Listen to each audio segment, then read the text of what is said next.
नमस्कार, मी राहुल कुलकर्णी NDTV मध्ये तुम्हा सर्वांचं स्वागत आहे. काही प्रश्न हे सनातन आहेत, म्हणजे हे ST कर्मचारी सुद्धा त्यांचा उत्साह गेलेला आहे की त्यांना आपल्या स्वतःच्या मागण्याबद्दल सुद्धा आपण सामोरे यावं आणि बोलावं असं वाटत नाही, कारण संप करून सुद्धा काही प्रश्न मिटत नाहीत असं त्यांना वाटतं. ते एक शेजारी बसलेले ते तर म्हणाले की यातली सगळीच गोष्ट तुम्हाला माहिती आहे आणि हे खरं आहे. जे मला माहिती आहे, जे महाराष्ट्रातल्या राज्यकर्त्यांना माहिती आहे ते हेच आहे. STची दुरावस्था, या कर्मचाऱ्यांच्यासाठी कुठलीही नसलेली फॅसिलिटी, शेजारच्या राज्याबरोबर यांची तुलना केली तर तिथं मिळत असलेले व्यवस्थित असे पगार. पण ह्या कर्मचाऱ्यांनी मात्र अनेक वर्ष इथे काम करूनसुद्धा जो काही मिळतो तो तुटपुंजा मोबदला. पुन्हा प्रवाशांची वेगळीच ओरड आहे. त्यांना असं वाटतं की आपल्याला ज्या सुविधा मिळायला हव्या त्या मिळत नाही. तर हे खिडक्यांची अवस्था बघा.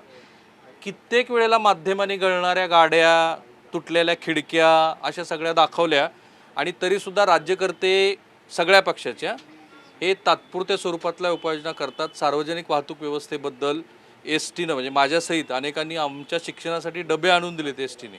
आम्ही या STच्या मोफत पासवरती उपयोग करून शिक्षण घेतलेलं आहे.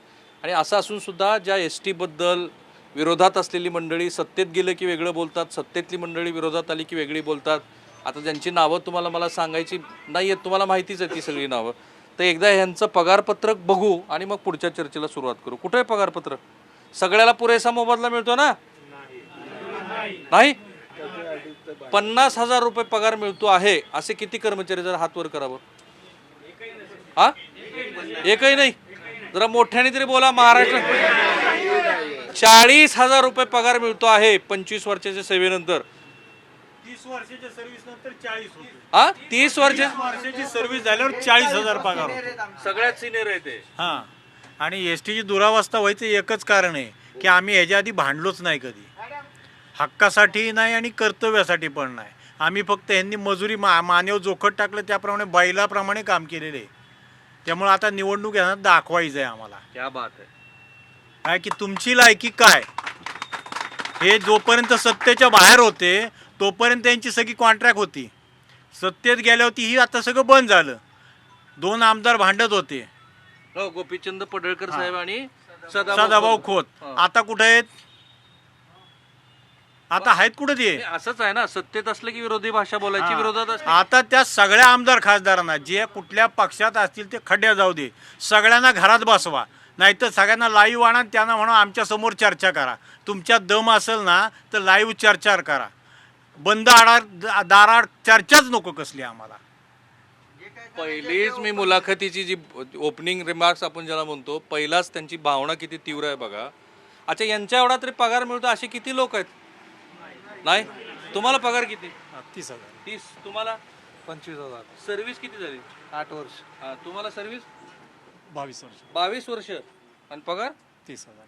तुमची सर्व्हिस 11 वर्ष. आणि पगार 31. 31,000 रुपये. सर्व्हिस माझी सर्व्हिस 13 वर्षे आणि पगार 30,000 रुपये. 30,000 रुपये. सर्व्हिस 10 वर्ष. आणि पगार आता 22 पर्यंत. 22. 32 वर्षे. सर्व्हिस हा 32 वर्षे. बरोबर. जरा तुम्ही हे दुसरे मला. हा, आणि पगार पगार 35,000. 35,000. 32 वर्षाच्या सेवेनंतर पगार 35,000. 35,000. भरपूर आहे की. काय भरपूर आहे? काय पुरतंय त्याच्यात? हा? शेतात काम करणारा माणूस पण आता 800 रुपये 900 रुपये हजेरी मागतोय. आणि ह्या जुन्या पाण्या गाड्या चालवायच्या, ब्रेक मारला तर ब्रेक लागत नाही, वायपर नाही, खिडक्या नाहीत, समजा पाणी डोक्यावर पडतं या, आणि रिपोर्ट मारलं तरी गाड्यांची कामं होत नाहीत. काय करणार? जीव मुठीत घेऊन गाडी चालवायला लागते. या गेल्या महिन्यात गाडी उभी केली, हँडब्रेक लावला आणि परत हवा चढवतो, उताराने गाडी मागं गेली, हँडब्रेकला पण गाडी थांबाना आपोआप. तरी रिपोर्ट मारला तरी त्या गाडीचं 4 दिवस काम झालं नाही, तशीच गाडी चालवत होतो. संध्याकाळची झोप लागली नाही तर तसा प्रसंग झाला तर काय करणार? आणि घर कसं चालतं? घरी असंच चालतंय. आता पहिलं चालत होतं तसं, ह्याचं कर्ज काढ त्याचं कर्ज काढ, कसं तरी तुम्हाला 2 मुलं. शिक्षण 10वी. कारण पुढं शिक्षण करायचं म्हटलं तर पैसे पुरत नाहीत ना. एवढे दिवस सर्व्हिस करून काय करणार? हॉटेलमध्ये काम करणारा पोरगा पण आमच्यापेक्षा जास्त पगार घेतोय, त्याला दररोज टीप मिळते या. पण आम्ही चहा प्यायला गेलो तर 4 जण गेली तर एक चहा 3 घात पितो या. का तर खिशात पैसे घेऊन घेतो येतोय 20 रुपये 50 रुपये. माझा कंडक्टर येतो तो पैसेच आणत नाही सांगते. म्हणलं काय तो पैसेच पुरत नाही, चहाच प्यायचा नाही म्हणतो सकाळी. आणि मग सगळ्या पक्षाची लोक जेव्हा तुमच्याशी बोलतात तेव्हा काय बोलतात? समजा पक्षाची म्हणजे सगळ्याच राजकीय पक्षाची लोक ते काही नसते, आश्वासन देतात फक्त हा, बस. बघू बघू म्हणतात, पण कुणी काय बघत नाही, कुणीच काय बघत नाही. जरा तुलनेनं हे जरा तरुण आहे. तुमचं वय? माझं 22 वर्ष सर्व्हिस झाली. 22 वर्ष. हो. बरं. 35,000 पगार आहे. आणि 22 वर्षाचं 22 सगळं. वर्ष. मग तुम्हाला काही तशी टेन्शन नाही तुम्हाला सगळं? हा, पण जुन्या लोकांमध्ये नवीन लोकांमध्ये आता जी तफावत आहे ना, ते फरक हे झालं एकदम, म्हणजे मॅच नाही होत तो. त्याच्यात बी विभागणी आहे. त्याच्यात पण विभागणी झाली. कशी विभागणी आहे? जुन्या लोकांना आता हे जसे म्हणले त्यांचा माझा पगार थोडी तफावत आहे. आणि जास्त वर्ष आले, मला कमी वर्ष आले. तरी थोडा बऱ्यापैकी तुमचा हा. जरा बरं. ती एक मागणी आमची आहे या मागणीमध्ये. ते 2 आमदार साहेब होते की हो? पडळकर साहेब आणि खोत साहेब होते की ते तुमच्यासाठी खूप लढले. सत्तेच्या बाहेर असल्यावर लढतातच. आहे ना? हे बघा मानस. हा, ज्यावेळेस सत्तेच्या बाहेर होते त्यावेळेस सगळ्यांना वाटत होतं की जे सत्तेत आहे त्यांना खाली उतरावं आणि कामगार संघटनेच्या लोकांना आपण काहीतरी मिळून द्यावं. पण आता तेच जर सत्तेत गेले तर त्यांना काही मिळून द्यायचं वाटत नाही, कारण निर्णय घेण्याची क्षमता आता त्यांच्यामध्ये राहिलेली नाही. तुम्हाला हवंय काय आता? आमच्या मागण्या एकच आहेत की शासकीय कर्मचाऱ्यांप्रमाणे आम्हाला पगार मिळावा. आत्तापर्यंत जी काही महागाई भत्त्याची आमची थकीत रक्कम आहे ती आम्हाला देण्यात यावी आणि सगळ्यांची सरसकट 5,000 रुपयाची वाढ केलेली आहे ती सगळ्यांची सरसकट 5,000 वाढ. 5,000 सगळ्यांची बेसिकमध्ये वाढ करावी. असं कारण जे काही जुने होते त्यांना फक्त 2,500 रुपये मिळालेत, काही त्याच्यापेक्षा 10 वर्षाच्या वरती आहेत त्यांना फक्त 4,000 मिळालेत आणि जे नवीन आलेत त्यांना 5,000 रुपये बेसिकमध्ये वाढ मिळालेली आहे. गेली 5 वर्ष मी किमान ह्या मागण्या अनेक वेळेला हे आंदोलन कव्हर करत असताना ऐकलेले आहेत. या आंदोलनातल्या ह्याच त्या मागण्या असतात ज्या मागण्या घेऊन हे लोक येतात. आता असं आहे की तुम्ही आंदोलन खूप केली, काही पदरात पडली, काही पडत नाही, बरोबर आहे. मग करतच राहायचं. हे आंदोलन आता केलंच. आता ते बरेच वर्ष झाले. आता त्या आंदोलनासाठी आम्ही झडत आलो, सगळं करत आलो. 2,500, 5,000, 4,000, 5,000 हे मागण्या आम्हाला ते काय मान्य नाही. सरसकट 5,000 रुपये द्या म्हणून आम्ही मागणी केली. सातवा वेतन आयोग लागू करा. 33 महामंडळांना 7वा वेतन आयोग लागू केला. 33 आहे. हो. 33 राज्यातल्या इतर राज्यातल्या याला. आणि आम्हालाच राज्यातल्या ज्याला आहे. महाराष्ट्रातील बरं. मग आम्हालाच का 7वा वेतन आयोग मिळू शकत नाही? अशी 5 महामंडळ सांगा बरं मला की ज्यांना 7वा वेतन आयोग लागू केलाय. जरा मोठ्याने ओरडून सांगा बरं. कुणाला माहिती आहे? हा, PMT ला आहे. अजून PMT ला आहे, वखार महामंडळ आहे. वखारला आहे, हा, कुक्कुटपालनला आहे, अजून कुक्कुटपालनला आहे, गिरणी कामगारांना आहे, महावितरणला आहे. असे फक्त तुम्हालाच नाहीये. आम्हालाच नाही. तुम्ही आणि संख्येला जास्त असाल. आम्हाला का असं म्हणजे बाजूला ठेवलं यांनी? सरकारने आम्हाला का म्हणजे असं हे केलंय? तुमच्यावर जास्त प्रेम आहे सरकारचं. आणि आम्ही रात्रंदिवस कष्ट करतो, डोळे फोडतो, आणि आम्हाला जर मिळत नाही तर आम्ही ते पुढं पाऊल उचलणारच ना, कोणतं ना कोणतं. एक सगळ्यात महत्वाची जी प्रवाशाच्या दृष्टीने असलेली गोष्ट आहे, मला ह्याच कर्मचाऱ्यांनी सांगितलं की 13,000 किलोमीटर ना, स्टँडर्ड काय 13 लाख किलोमीटर. 13 लाख किलोमीटर जर एखाद्या बसची वाहतूक झाली, त्याचं तेवढा किलोमीटर झाला तर ती बाद होते, ती स्क्रॅप होते. पण आता आपण किती लाख किलोमीटरच्या गाड्या चालवतोय? कमी कमी 14-16. 14-16. हां. किती किलोमीटरची गाडी चालवली तुम्ही? 15. कोणी तर मला 40 लाख वाले पण सांगितलं. का हो सावंत, तुम्ही सचिव आहेत? हा? 20 ते 25 लाख पण होतात कधी कधी. 20, 25. हे तुम्ही आता ज्यांना विचारलं हे सगळे नवीन लागलेले आहेत. 8 वर्ष 9 वर्ष आलेले. पाठीमागे जुने आहेत बघा, त्यांना विचारा. 25, 22, 28, 19 लाख किलोमीटर झालेले आहेत गाड्या. पण हा तर प्रवाशांच्या जीवाशी पण खेळ आहे. अहो सर, आता मग ह्या काही गोष्टी उघडकी सांगता येत नाही, आम्हाला बोलता येत नाही म्हणून आम्ही बोलत नाही. पण आता बोला ना, आता ती वेळ आता आहे. ही वेळच आहे ना. हा. आणि ह्या गाड्यांकडे गेले 2012 पासून एसटीची लाल परी ही लाल गाडीची खरेदी झाली नाही. खरेदी म्हणण्यापेक्षा ही गाडी आम्हीच बांधतो. ह्या गाडीची बांधणी झाली नाहीये. सर्वसामान्य माणूस ह्या गाडीमधनं जाणार आहे. तर ह्या गाड्या उपलब्ध न करता खाजगी गाड्या, खाजगीकरणाकडे दिशा झालेली कित्येक वर्ष आले. एके साईडला तुम्ही म्हणताय शासन म्हणजे म्हणजे मंत्री महोदय म्हणतात की तुम्हाला जर का शासनामध्ये विलीन करायचं असेल तर एवढ्या 1,000 कोटीचा खर्च आहे, तुमचे एस टी महामंडळ लॉसमध्ये. मग आमचं एस टी महामंडळ लॉसमध्ये, मग तुम्ही एवढ्या शिवनेरी ह्या वालू प्रायव्हेट गाड्या का खरेदी करताय, का भाडेतत्वावरती घेताय? आणि प्लस त्याच्यामध्ये कधी कधी 1 सीट 2 सीटवरती सुद्धा त्या गाड्या स्वारगेट ते दादर, स्वारगेट ते बोरिवली अशा मोकळ्या पळवतात. त्या मालकाला त्याच्याशी काही घेणं देणं नाही आहे. त्या गाडीवरती त्यांचा ड्रायव्हर असतो, मेंटेनन्स डिझेल हे एस टी महामंडळाकडे असतं आणि ते देऊन त्या माणसाला जे काही रक्कम ठरलेली असते 20 किलोमीटर 40 रुपये किलोमीटर प्रमाणे त्याला दर महिन्याला ते पैसे चुकते होतात न काही करता, भले मग ती गाडी मोकळी जाऊ किंवा काही. आणि हीच गाडी जर का लाल गाडी आम्ही एस टीचे कर्मचारी, मी आणि कंडक्टर आणि ड्रायव्हर जर का रूटवरती घेऊन गेलो तर आम्हाला निघताना तिथं आमचं व्हीबिल असतं कंडक्टरकडं, त्याच्यावरती शिक्का मारला जातो की समजा स्वारगेट ते कोल्हापूर आणि कोल्हापूर ते स्वारगेट अशी ड्युटी करताय तर तुम्हाला अपेक्षित उत्पन्न 28,000 हे आणणं गरजेचं आहे. कुठल्याही परिस्थितीत जर का तुम्ही ते आणलं नाही तर त्या कर्मचाऱ्याची 3 वेळा पाणी होते, 4थ्या वेळेस त्या कर्मचाऱ्याला ती ड्युटी लागत नाही, मग भलतीकडे वापरण्यात येतं किंवा मग जर का त्या गाड्या ते टायमिंग चालत नाही असं दाखवून ते टायमिंग बंद करण्यात येतं. असे भरपूर प्रकार चालले. खाजगी गाड्या चालवण्यामागे कुणाचा रस आहे? आता रस तर सर्वांना माहिती, मंत्री महोदय ज्यांच्या हस्ते त्यांना टेंडर भेटतं. भरपूर आहेत आपले प्रसन्नवालेत, मॉडर्नवालेत, असे मोठे मोठे गडगंज आहेत की जे टेंडर पास करून घेतात आणि त्यांच्या गाड्या चालू आहेत आता. आणि एस टीची मात्र दुरावस्था बघा ना, आता समोर आहे तुमच्या साहेब, ही बघा ही एस टी, हे बघा बघा हे प्रत्येक ठिकाणी हे सगळं काय हे आता सगळ्या महाराष्ट्रानं बघितलेली गोष्ट आहे. आणि ड्रायव्हर सीट बघा, तो गिअरचा दांडका बघा, ते गिअर पडत नाहीत. या बरं जरा पुढे हे जरा प्रवाशांच्या सुरक्षेच्या दृष्टीनं आपण ही गोष्ट समजा. हा गिअर आहे, हा बघा गिअर पडतोय का बघा, नाही पडला. फक्त हलते बघा, किती प्ले बघा. हे स्टिअरिंग आहे, स्टिअरिंग मध्ये प्ले असतो का? हा पूर्ण प्ले आहे बघा. बघा हे मीटर बघा, हे आरपीएम मीटर, हे मीटर तरी चालू आहेत का बघा सर. बघा हे पूर्ण पावसाळ्यामध्ये ड्रायव्हरच्या अंगावरती टप टप टप टप पाणी पडत असतं. हे पाणी लिकेज आहे बघा सर. हे काळे काळे सगळे आतमध्ये झालेले ना, हे काळं काळे जेवढं झालंय हे सगळं पाण्याचे काळे डागेत वरचे गंज आलेला.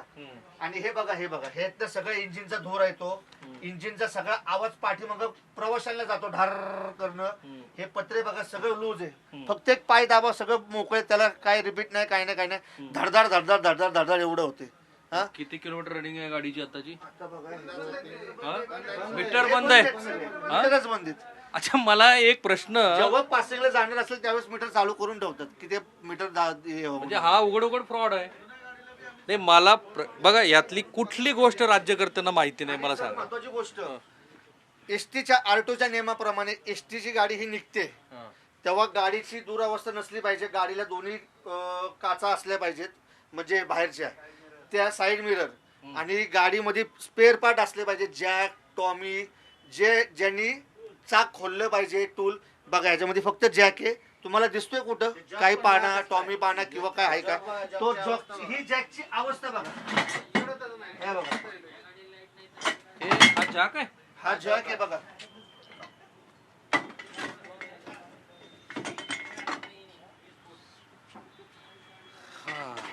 हे बघा पत्रे बघा सर, बघा. आता मला फक्त एकच प्रश्न विचारायचा आहे. आम्हाला म्हणतात की तुम्ही किलोमीटर आणा. ही गाडी ऑलरेडी पळत नाही, 15 लाखाच्या वरती किलोमीटर झालेत आणि ह्या गाड्या लॉक करतात. लॉक ह्याला पण लॉक, ह्याला सुद्धा लॉक, म्हणजे लॉक केली गाडी की 60 किंवा 55च्या स्पीडने पळणार आणि लोक कंडक्टर आणि ड्रायव्हरला घाणघाण शिव्या घालणार. त्याच्यामुळे प्रवासी दुरावलाय. तुमचं पूर्ण नाव काय? विशाल विलास सरवळे. आता विशालरावांनी जे सांगितलं ते महाराष्ट्रातल्या कुठल्या राज्यकर्त्याला माहिती नाही मला सांगा बरं. हे सगळी गोष्ट सगळ्यांना माहिती आहे की ही एस टीची दुरावस्था झालेली आहे, याच्यात प्रवासी बसत नाही आहे, ज्याला भारमान काय म्हणतो आपण तो लोड कमी झालेला आहे, केवळ तोंड देखलेपणा करून. आणि त्यातला एक भाग असू शकतो की मधल्या काळामध्ये खाजगी आस्थापनाकडं ह्या गाड्या देऊन, ज्या खाजगी गाड्या घेऊन काही प्रमाणामध्ये प्रवासी मिळवण्याचा प्रयत्न केला गेला. आता तुम्ही महिला आहेत म्हणून विचारतो की मधल्या एका योजनेमुळं एस टी महामंडळ फार फायद्यात गेलं वगैरे असं म्हणतात. सगळीकडे महिला दिसल्या. एस टी तशी फायद्यात आलेली आहे त्या योजने, म्हणजे महिला सन्मान किंवा अमृत ज्येष्ठ नागरिक, त्यांच्यामुळे कसं झालं, एस टीकडे महिलांचा कल आला, त्यांच्याबरोबर त्यांचे नवरे पण आले, त्याच्यामुळे एस टी फायद्यात आलेली आहे. पण एस टी जर फायद्यात आलेली आहे तर मग तुम्ही लाल बस का नाही घेत? एस टी ही गोरगरिबांची जीवनवाहिनी आहे. प्रत्येक जण शिवनेरीत जायची परिस्थिती नसते प्रत्येकाची, जरी अर्ध तिकीट असलं तरी. मग तुम्ही तुमची आपली एस टी जर फायद्यात आहे, तुम्ही सांगता एवढे कोटीनं फायद्यात आहे, मग तुम्ही लाल बसची खरेदी का नाही केली अजूनपर्यंत? का नाही केली, तुमचं काय मत आहे? त्यांना खाजगी गाड्या आणायच्या आणि त्यांना खाजगीकरण करायचंय. एसटीचं. हां, म्हणून त्यांना लाल गाड्या नाही घ्यायच्या. जेव्हा काँग्रेस सत्तेत असतं किंवा भाजप सत्तेत असतं किंवा शिवसेना सत्तेत असते किंवा राष्ट्रवादी सत्तेत असते, सत्तेत असल्यावर ते काय म्हणतात? सत्तेत असल्यावर विरोधी पक्ष असला का त्याला बदनाम करण्यासाठी हे म्हणतात हा आम्ही करतो. आणि जेव्हा यांची सत्ता येते तेव्हा हे मग हातवर करतात एकदम वर. हा. कसं झालं, आता उद्धव साहेबांच्या वेळेस जे संप झाला, कोणाचा काय तो परिवार रावते साहेबांच्या वेळेस संप झाला, त्यावेळेस झाला. त्याच्यानंतर अजून एक संप झाला, त्या दिवाकर रावते साहेबांनी सुद्धा आम्हाला आश्वासन दिलेलं होतं द्यायचं, पण काहीच दिलं नाही आम्हाला. हा, त्याच्यानंतर आता तो संप झाला 6 महिन्याचा, कोण आहे तो सदावर्तेच्या वेळेसचा. मग एवढा संप झाला, फक्त तो संप सरकार पाडण्यासाठी एवढाच आमचा यूज केलेला आहे यांनी. असं तुम्हाला वाटतं? हो, झालेलं आहे, वाटत नाही, असंच झालेलं आहे. सरकार पडलं. एक प्रश्न विचारतो तुम्हाला सगळ्यांना, मला काही हे राजकीय प्रश्न विचारत नाही. श्री सदावर्ते यांच्यामुळं एस टी महामंडळाच्या कर्मचाऱ्यांचं भलं झालं असं किती जणांना वाटतं? मला हात वर करून सांगा की सदावर्ते यांच्यामुळं भलं झालं असं किती. आता दुसरा प्रश्न विचारतो, सदावर्ते यांच्यामुळं एस टी महामंडळाचं नुकसान झालं असं किती जणांना वाटतं? 100%. आणि काय म्हणाला तुम्ही? बरं, मला एक प्रश्न पडला, आता साधा सोपा प्रश्न आहे. एस टी म्हणतात तोट्यात आहे, बरोबर? मग जो खाजगीवाला आहे तो एस टीत इन्व्हेस्टमेंट का करतोय? चांगला प्रश्न आहे हा. तो जर त्याला माहिती आहे, मग त्याला जर पैसे मिळणार नसतील तो झक मारायला येणार का इकडे? ते जे पैसे मिळणार आहेत ह्याचा त्याला गॅरंटी आहे. ही जर गॅरंटी त्यांनी त्याला दिलेली आहे म्हणजे ती एस टी फायद्यात आहे. फुकट कसा येईल तो? आणि जर तो फुकट देणार आहे तर त्याचं पेमेंट बंद करा. मग हे काय चाललंय काय? फुकट खायचं एस टीचं, आम्ही कमवायचं, नेहमी बसून खायचं आणि म्हणायचं तोट्यात. ह्यांना घरचं खायचंय आणि बाहेरच्या भाकरी भाजायला लावायच्या आम्हाला. आता आम्हाला BST साठी पाठवलं कामाला तिथं. हा, सगळ्यांना तिथं सोयी दिल्या होत्या, आम्हाला खेटून झोपायला लावत होते. काय BST मध्ये एक सीट सोडून पॅसेंजर बसवत होते, आमच्या गाडीत 50 सीट भरत होते. म्हणजे आम्ही माणसं नाही, आम्ही मेलं तर चालतंय? अरे आमच्यासारखं जगून दाखवा एकाही मंत्र्यानं 8 दिवस जगून दाखवावं. कसं जगता तुम्ही? घरचा तुकडा 2 दिवसांनी खायचा. हाय का त्यांच्यात ताकद जेवायची आमच्या बरोबर? कुठलाही मंत्री येऊ द्या, डबा आहे का तुमच्याकडे? आहे ना डबा, कालचा डबा आहे. हे बघा, कालचा डब्बा आहे त्यांच्याकडे. झोपायला ही जागा, हा? ड्रायव्हर कंडक्टरला. हा डबा बघा. वरनं हे पाणी बघा, गळत कालचा. असते, हे बघा. हा. ह्या कालच्या चपात्या आहेत आमच्या. सर एक तुम्हाला व्हिडिओ दाखवतो सर. दाखवा, प्ले करून दाखवतो. हा. काय? हा कालचा डबा आहे. कालचा डबा आहे, आज खाणार आम्ही. 2 दिवसाच्या चपात्या भरून आणतो, 6 चपात्या आम्ही. काय करणार? बाहेर परवडतंय 100 रुपयाचं ताट आम्हाला? वरतून गाडी गळत असते, त्याच्यावरती आम्ही प्लास्टिकची पिशवी घेऊन झोपतो. नियम काय आहे? प्रत्येक मुक्कामच्या ठिकाणी झोपायची ह्याची सोय पाहिजे. 2 नंबरची म्हणजे सकाळची प्रातःविधीची सोय पाहिजे. कुठंच नाही, फार मोजक्या ठिकाणी आहे. हे नियम का नाही लावत? या नियमाकडे का नाही बघितलं? आता एस टीमध्ये जी नियमावली तयार केली, कुठलाही अधिकारी कुठलाही मंत्री सांगेल का आम्हाला की ती कुणी तयार केलेली आहे, कुणाच्या डोक्यानं तयार झालेली आहे? कुणाच्या डोक्यानं झाली आहे? त्याचं नाव बाहेरच येत नाही, कारण त्याला माहिती आहे ती जर नियमावली करणार समोर आला तर त्याला 4 दिवस कर्मचारी जगू देणार नाही. अरे 5 रुपये सापडले तर आम्ही चोर आणि कोट्यावधी खाऊन तुम्ही शिरजोर. क्या बात आहे. या नोटवरती मी ना एक संदर्भ म्हणून सांगतो. मधल्या काळामध्ये श्री दिवाकर रावते हे महाराष्ट्र राज्याचे परिवहन मंत्री असताना आम्ही एक डिटेल रिपोर्ट केला होता की एकत्रितपणे कसे टेंडर दिली गेलेली आहेत. स्वच्छतेचं टेंडर एकत्रित केलं गेलं, या कर्मचाऱ्यांच्या ड्रेसचं टेंडर एकत्रित केलं गेलं आणि त्याचा दर्जा तोही आम्ही महाराष्ट्राला दाखवला होता. हेच कापड आहे ना? आणि तेव्हा ही जी 1,500 कोटीवरचं महामंडळाचं कर्ज होतं ते 5,000 कोटीवरती गेलेलं होतं. आता हळूहळू ते जे सांगतात की भारमान वाढला आणि कर्ज कमी झालं, मला पूर्ण खात्री आहे की ते 5,000 कोटीचं वगैरे कर्ज कमी झालेलं. तुम्ही महिला आहात, पगार किती मिळतो?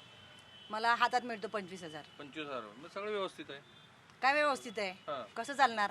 आमचं स्वतःचं घर नाही, तर आम्ही भाड्यानं राहतो पुण्यात. हा. आणि ते लाडकी बहीण योजना काढली ती शिंदे साहेबांच्या बाकीच्या बहिणी, मग आम्ही काय सावत्र बहिणी का? आम्हाला नाही मिळत ते पैसे. मग आम्ही कुठं आम्ही चूक केली? असंही नाही आम्हाला 50,000च्या वर पगार आहे, आम्हाला नाही दिले तर चालतील म्हणून, असंही नाही आहे. लोक आम्हाला, बाकीचे लोक बाहेरचे विचारतात, नातेवाईक विचार, हां तुम्हाला 50,000 पगार असेल, कोणाला सांगितलं 25,000, नाही नाही तुम्ही खोटे बोलता असे म्हणतात लोक. म्हणजे बाहेरच्या लोकांना आम्हाला वाटते आम्हाला भरपूर पगार आहे त्यांना, पण आम्ही कशाच्यात जगतो. माझा मुलगा 21 वर्षाचा इंजिनिअरिंगला आहे, पण माझ्याकडे आत्तासुद्धा त्याची फी भरायला पैसे नाही. 26,000 रुपये भरायचे त्याचे, तर त्याच्यासाठी पैसे नाही आमच्याकडे. कसं शिकवायचं आम्ही लेकरांना? आमची लेकरं हुशार आहे, पण पैशा अभावी आम्ही कुठेतरी मागे पडतोय. कशी लेकरांची स्वप्न पूर्ण करायची आम्ही? आणि दुसरा मुलगा? एकच मुलगा आहे मला. कर्ज किती आहे? कर्ज SBI बँकेचं आहे माझ्याकडे, माझ्यावर 2,20,000 आणि इतर आहे मग अजून बाहेरचं घेतलेलं.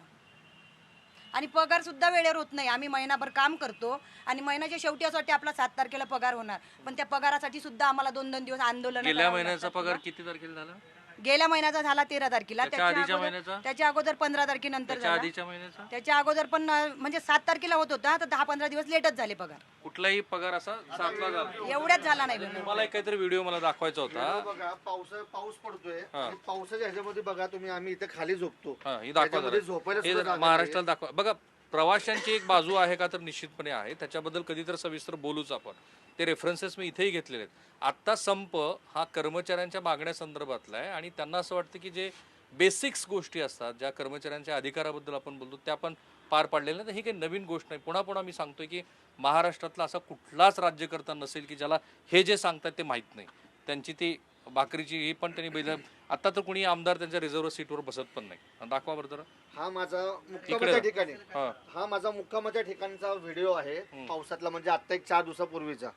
बघा, हे मी इथं खाली STच्या मधल्या पॅसेजमध्ये झोपलेलो इथं, कारण की आउट डेपोला गेलो तर तिथं असलं घाणेरडं रेस्टरूम असतं की सगळे तिथं एका रेस्टरूममध्ये ज्या ठिकाणी 15 लोक झोपायची जागा असेल तर तिथं 40 ते 50 लोक एका ठिकाणी झोपतात.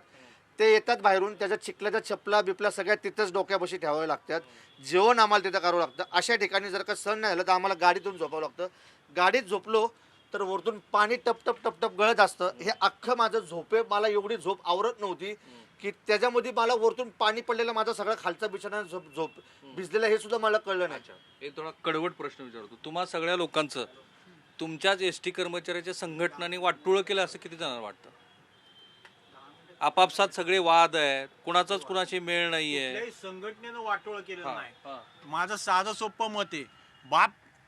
आता माझं थोडक्या भाषेत सांगतो, पोरगं रडल्याशिवाय आई सुद्धा जवळ घेत नाही पोराला. ठीक आहे, मला तुम्हाला हा प्रश्न विचारायचा आहे की इतक्या कर्मचारी संघटना आहेत, सत्ताधारी असले की त्यांची भूमिका वेगळी असते, विरोधात असले की ते वेगळी भूमिका घेतात. हे खरं आहे ना? खरी गोष्ट आहे.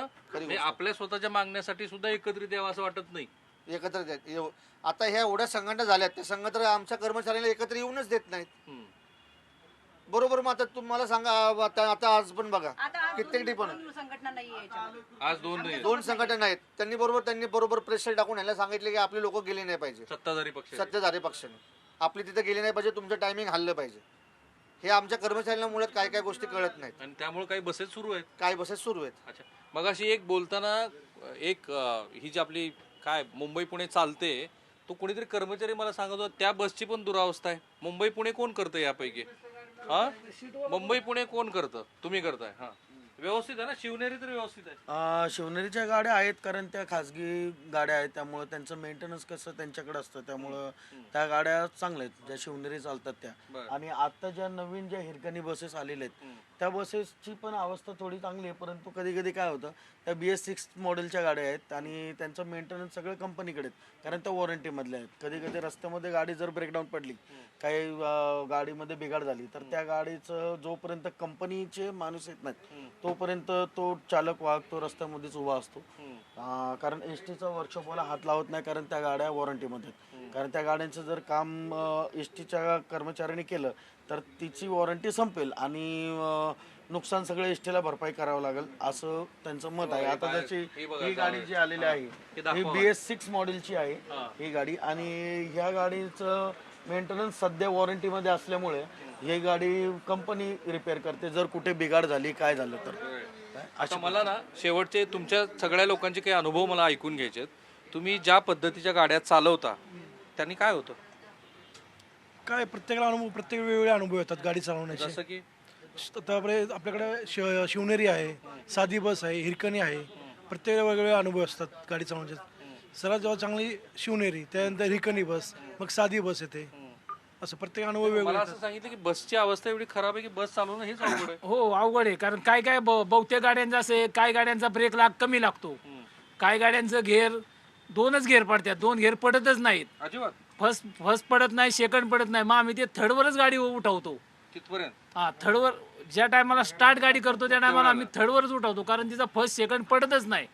आणि मग थर्डवर गाडी उठवली की तिची क्लच पेट जाते. दीर्घ सेवा आहे म्हणून विचारतो, 100 बस आता डेपोमध्ये असतील तर अशी किती बसची अवस्था? त्याच्यातल्या जवळजवळ 100 मधल्या 80 गाड्या अशाच बाद आहेत.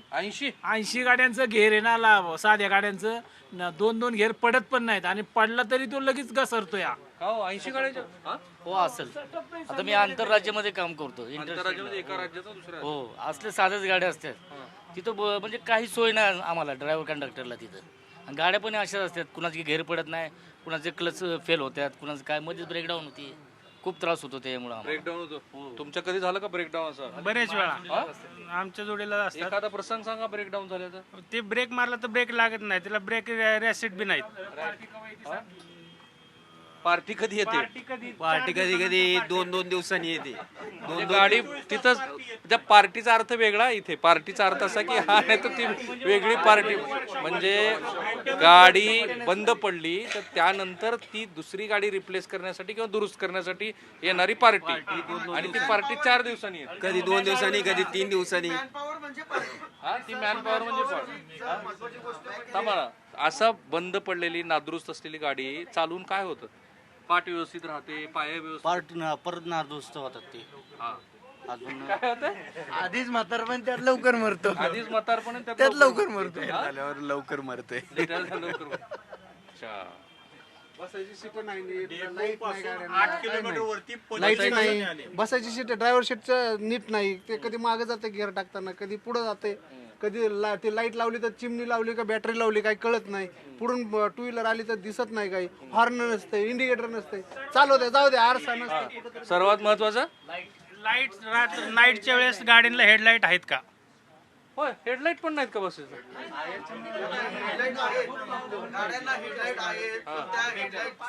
हेडलाईट आहे. जो दर्जा आहे ना हेडलाईटचा तो एकदम कमी आहे. कारण अर्थ सप्लाय होणारा माल व्यवस्थित नाही. हा तसं म्हणू शकता तुम्ही. कारण ज्या गाड्या येतात त्या रात्रीच्या वेळेस सपोज समोरून चालली आहे, समोरच्या गाड्यांचं आता एक्सप्रेस हायवेला आपण पाहिलं की ज्या खाजगी गाड्या आहेत त्यांचे लाईटीचा जो फोकस आहे तो इतका तीक्ष्ण आहे की आपली जी लाईट आहे त्याच्या समोर ती काहीच दिसत नाही.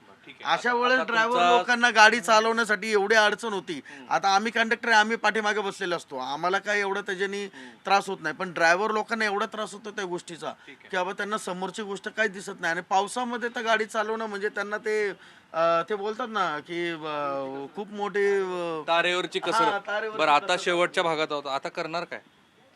आता हा संप तर सुरू झाला, आता माघार आहे की नाही? आंदोलन आहे. हे आमचं आंदोलन संप म्हणायचं आहे, नाही. संप नाहीच. हे आमचं पगारासाठी आंदोलन आहे. म्हणजे आपल्याला 7वं वेतन आयोगानुसार हे पगार गाड्या चालू वाढवणार राहणार आहे. आहेत. गाड्या चालूच आंदोलन राहणार. सुरू. हा, आंदोलन गाड्या बंदच असतील. जोपर्यंत कर्मचारी ड्युटीवरती जात नाहीत तोपर्यंत गाड्या चालू राहत नाहीत. जोपर्यंत पगार वाढ मिळत नाही, तोपर्यंत शासकीय कर्मचाऱ्यांप्रमाणे प्रमाणे जर पगार आम्हाला वाढ वेतन झाली मिळत पाहिजे. नाही, तोपर्यंत महागाई आम्ही भत्ते कामावरती जाणार बाकीचे नाही. तुम्ही पण जाणार नाही जाणार का हो? नाही, तुम्ही तर बोलून झालं नाही जाणार. असं आहे की पुण्यासारख्या शहरामध्ये 38 लाख वाहनांची संख्या आहे आणि हे शहर वाढतंय. उदाहरण म्हणून बघा तुम्ही, अशी प्रत्येक शहरं महाराष्ट्रातली वाढत आहेत आणि ती वाढत आहेत म्हणून जागोजागी ट्रॅफिक जाम होत आहे. ते वाढत आहेत म्हणून लॉ अँड ऑर्डरची सिच्युएशन तयार होते आहे. ती वाढत आहेत म्हणून पुण्यासारख्या शहरामध्ये गुंतवणूक येत नाही, हिंजवडीतनं लोक बाहेर पडत आहेत. त्याचं कारण आहे की सार्वजनिक वाहतूक व्यवस्था नीट नाही आहे आपली. सरकार म्हणून जेव्हा खाजगीकरणाच्या दृष्टीने तुम्ही विचार करता तेव्हा 3 महत्त्वाच्या गोष्टी आहेत: सार्वजनिक वाहतूक, सार्वजनिक आरोग्य आणि सार्वजनिक शिक्षण. या 3 गोष्टीतनं जेव्हा सरकार बाहेर पडायला लागतं त्यावेळेला जे प्रश्न तयार होतात त्यातनं तयार झालेला हा प्रश्न आहे. या कर्मचाऱ्यांना किती पगार द्यावा, कशा पद्धतीनं द्यावा, ह्याबरोबरच ते जे काही चालवत आहेत ते तरी नीट असायला हवं ना. कारण हा शेवटी अंतिमतः तुमच्याच राज्यातल्या लाखो प्रवाशांशी संबंधित असलेली गोष्ट आहे. आणि हीच गोष्ट वारंवार आपल्या राज्यकर्त्यांना सांगावी लागते. अरे बाबांनो, हीच ती लालपरी आहे की जी महाराष्ट्राच्या समाज जीवनातली परिवहन व्यवस्थेतली रक्तवाहिनी आहे, ती नाही टिकली तर महाराष्ट्र कसा टिकेल? दाखवा. आम्ही जर खोटं बोलत असेल ना, तुम्ही सुरुवातीपासून बघा, हे झूम करा याच्यावर. याच्यात 25,000 रुपये माझ्या हातात आलेले आहेत आणि त्याच्यात 3,000 रुपयाचा ओव्हर टाईम आहे माझा. हे बघा, ग्रॉस पेमेंट आलेले आहे 32,600 रुपये ग्रॉस पेमेंट. हातात आलेले आहेत टोटल 7,081 रुपये. आणि सगळं भाडे म्हणजे 3,000 कर्ज, रुपये, 3,000 ओव्हर टाईम आहे माझा त्याच्यात. OT आहे. ह्याच्यामध्ये ओव्हर OT टाईम धरून हे करून एवढा पगार आहे. ओटी 25 तास ओव्हर टाईम झालाय त्यांचा. 25 तास ओव्हर टाइमचे त्यांना 3,000 रुपये मिळाले. 3,000 मिळाले. आणि हा सगळं कटिंग बिटिंग होऊन बँकेचं हे ते करून एसटीचा एकही कर्मचारी तुम्हाला असा सापडणार नाही की त्याच्या अंगावरती कर्ज आहे. जर का तुम्ही शोधला तर मी आत्ता हे ऑन द स्पॉट मी राजीनामा द्यायला तयार आहे. विदाऊट कर्जवाला. विदाऊट कर्जवाला. कर्ज घ्यावंच लागतं, त्याच्याशिवाय घर चालतच नाही. कुठल्याच गोष्टी पूर्ण होतच नाही. आज जर का पगार झाला, ही पण पेमेंट स्लिप. आज जर का पगार झाला तर दुसऱ्या दिवशी आमच्या हातातच पैसे नसतात काय. ही दुसरी पेमेंट स्लिप. तुम्ही काय म्हणाले? तुम्ही वाचून गेला. माझ्याकडे आता मला 1,000 रुपये फक्त हातात शिल्लक राहतात. 1,000 रुपये पगार किती येतो तुम्हाला? पगार येतो 30,000 रुपये. आणि त्यात कशी कपात आहे? बँकेचं कर्ज किती? 10 लाख रुपये कर्ज काढले, त्याचे किती गेले? त्याचे 20,000. PF काढलाय 2 लाख रुपये, त्याचे 9,000. 29,000 रुपये असेही जातात. पगार येतो 30,000 रुपये पगार घेणारा कर्मचारी 1,000 रुपये त्याला घरी मिळतो. मला घरी वापरायला 1,000 रुपये मिळतात. मग चालतं कसं? कर्ज नाही काढलं तर मी घर चालू शकत नाही. आता मला राहायला जागा नव्हती म्हणून मी जागा घेण्यासाठी कर्ज काढलं बँकेचं. कारण पगारातून पैसे शिल्लक राहतच नाहीत. 30,000 पगार येऊन हातात जर राहत राहतं तर मुलं बाळ काय खाणार मग आमची? 1,000 रुपये काय 100 तास ओव्हर टाईम झालं. हे बघा सर, हे ह्यांची पेमेंट स्लिप आहे. त्यांचीच आहे ते. हा, ह्यांनी केलंय 100 तास ओव्हर टाईम. 100 तास ओव्हर टाईम करणं म्हणजे सोपं नाहीये सर. 100 तास ओव्हर टाइम. 100 तास ओव्हर टाईम केलं, दिवस रात्र ते कष्ट करतात.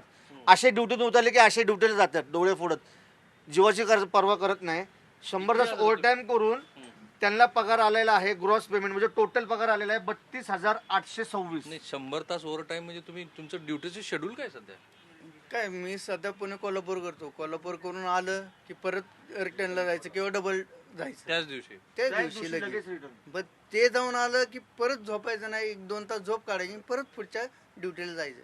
तर कुठेतरी आम्हाला एवढा पगार हातात येतो आणि तो येऊन सुद्धा मग 500 आणि हे 500 सगळं 100 तास ओव्हर टाइम केलेल्या कर्मचाऱ्याला पगार किती मिळालाय? 32,826 रुपये. तुमच्या समोर स्लिप आहे शिक्क्यासहित. आणि मग मूळचा पगार जर ओव्हर टाइम काढला मूळ पगार 32,800 आणि हातामध्ये आलाय बघा त्याच्या त्यातले 100 तासाचे ओव्हर टाइमचे काढले तर पैसे किती मिळतात? ओट्यामध्ये पैसे आलेत बघा सर 61 आणि हे ओटी 7,479 रुपये ओव्हर टाइमचे झाले. आणि वजा वजा 32,000 कर्ज काढलेलं आहे ते ओटी सगळं झाले 74. 7,479 ओटी झाले ओव्हर टाइम. आणि म्हणजे 33,000 मधनं 7,500 रुपये कट झाले. म्हणजे 25,000 पगार. तुम्ही काय बोलत होते? तेच एवढं सगळं करून सुद्धा आता आम्हाला एवढा तुकमणचा पगार मिळतोय. मी एवढं आम्हाला कष्ट करतोय एसटी साठी, पण त्याचा मोबदला आम्हाला व्यवस्थित मिळत नाही. म्हणून आमची कळकळीची विनंती खरंच की आम्ही दाखवत नाही कोणाला जगासमोर, कारण की आम्हाला लाज वाटते पाहुण्यांसमोर, लोकांसमोर. सगळ्यांना वाटतं की सरकारी कर्मचारी, ॲक्च्युली सरकारी कर्मचारी पण नाही आम्ही, नेम सरकारीच, आम्हाला सरकारी धरत पण नाही. पण बघायला गेलं तर आम्हाला अत्यावश्यक सेवेमध्ये मोडतात. कुठं आग लागली, कुठं दंगल झाली, कुठं कोरोना आला की आमची जीवाची पर्वा नाही. लेडीज असू, वयस्कर असू, रिटायरमेंटला आलेल्या माणसाला सुद्धा कोरोनाच्या काळामध्ये हे अधिकाऱ्यांनी सगळ्यांनी नियम लाथाडून वापरलेले. आता तुमचं मागणं काय? आमचं एकच मागणं आहे आता की शासकीय कर्मचाऱ्यांप्रमाणे आम्हाला वेतन द्यावं. एवढंच मागणार. एवढं आमची लय मोठी उपकार होईल. अच्छा, मला एक शेवटचा प्रश्न मत घेऊन आपण थांबू. सर्वपक्षीय नेते मंडळी आपली एसटी महामंडळाच्या कर्मचाऱ्याची फसवणूक करतात असं किती जणांना वाटतं? जगाला माहिती जगाला माहिती आहे ना. या नोटवरती थांबू. हे जे जगाला माहिती आहे ना ते सगळ्यांना माहिती आहे, फक्त करायचं काही नाहीये. आणि हीच व्यथा ते पुन्हा पुन्हा मांडतायत. काहीतरी करा ना, छानसा आयोग नेमा कर्मचाऱ्यांच्या. बरं, तुमच्याकडे जागा पण भरपूर आहे, त्याचं कमर्शियल युटिलायझेशन करू शकता. स्वारगेट सारख्या ठिकाणी किती महत्त्वाच्या प्राईम लोकेशनला जागा आहे, शिवाजीनगरला आहे. ते कर्मचारी संघटनांना विश्वासात घेऊन असं काही करता येऊ शकतं ज्यातनं तुम्हाला अदर एक्सपेन्सेस, शेजारच्या गुजरातमध्ये ते केलेलं आहे, तेलंगणामध्ये केलं आहे, आंध्र प्रदेशमध्ये केलेलं आहे. कर्नाटकच्या बस उत्तम असतात आणि तिथे लोक प्रिफरन्स देतात की सार्वजनिक वाहतूक व्यवस्थेतनं प्रवास करण्याचा. किती वेळेला आपण हेच बोलत राहणार आहोत? कॅमेरामन निकेतन माने, मी राहुल कुलकर्णी, NDTV मराठी, पुणे. धन्यवाद. एक प्रश्न होता अजून. आता राहू द्या. एक मला मंत्र्यांवरतून प्रश्न काढायचा आहे. त्यांचं जे त्यांना मानधन भेटतं, त्यांची वाढीव होते, न कोणासमोर आरडाओरडा करता त्यांना लाखोच्या पुढं 5 वर्ष कधी कालावधी असतो एखाद्या आमदाराचा किंवा खासदाराचा. ते झालं की त्यांना दर महिन्याला पेन्शन, खासदाराला लाखाच्या वरती पेन्शन, आमदाराला लाखापर्यंत पेन्शन. कॉर्पोरेटर 5 वर्ष काम करतो, काय काम करतो? टेंडर काढायचे, पैसे खायचे. हे सगळे मंत्री लोक हेच करतात. आणि मग ह्यांच्याबरोबर पेन्शन, ह्यांना बरोबर कोणासमोर बोबडा करता यांची पेन्शन वाढवते. आणि एस टी महामंडळाला तुम्ही आत्ता आवश्यक सेवेमध्ये मोडताय म्हणता, मग तुम्हाला एस टी महामंडळ राज्य शासनामध्ये विली करून घ्यायला काय जड जाते? प्रश्न आहे नाही, आता 2च मिनिटं. मी म्हणते मतदान हे सरकारी काम आहे.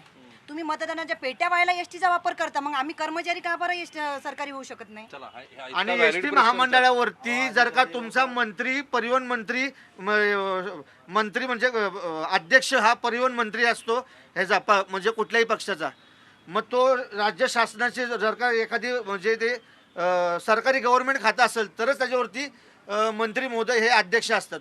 मग एस टी महामंडळावरती सुद्धा परिवहन म्हणायचं की हे एसटी म्हणजे सरकारीच असतात, सरकारीच नाही? आहे का नाही? तुम्ही त्याला निमशासकीय करून त्यांना आम्हाला त्रास देतात. हे यांचे मुद्दे अत्यंत पोट तिडकीनं ते मुद्दे मांडतात. म्हणून अनेक वेळेला मी म्हटलं की आता आम्ही इथे थांबतो तरी सुद्धा पुन्हा ती चर्चेत ते मुद्दे येतात, महत्त्वाचे मुद्दे येतात.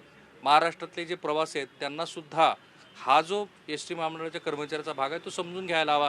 त्यांचं प्रवाशाशी असलेलं वर्तन ते अधिक योग्य व्हायला पाहिजे का, ते तसे का वागतात, हे आपल्या सगळ्या मनातले प्रश्न आहेत. ते त्यांनाही अनेक वेळेला विचारून झाले, पुन्हाही ते विचारत राहू. पण सध्या हा जो संप सुरू आहे त्यानिमित्ताने एस टी महामंडळाची आणि त्यांच्या कर्मचाऱ्यांची अवस्था तुम्ही NDTV वरती पाहतात. कॅमेरामन निकेतन मानेचा मी राहुल कुलकर्णी, NDTV मराठी, स्वारगेट, पुणे. धन्यवाद.